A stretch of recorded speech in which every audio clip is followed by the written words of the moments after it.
আমার মনও এখন যে তার প্রেমে পইরাছে, গোপনে সে আমার বাড়ি ঘটক পাঠাইছে।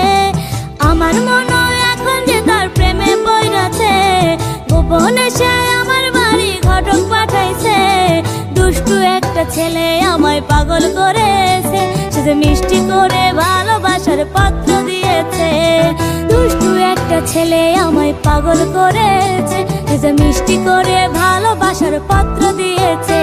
সে যে মোবাইল ফোনে মেসেজ দিয়া ভাব জমাই আছে, আরে মোবাইল ফোনে মেসেজ দিয়া ভাব জমাই আছে। দুষ্টু একটা ছেলে আমায় পাগল করেছে, সে যে মিষ্টি করে ভালো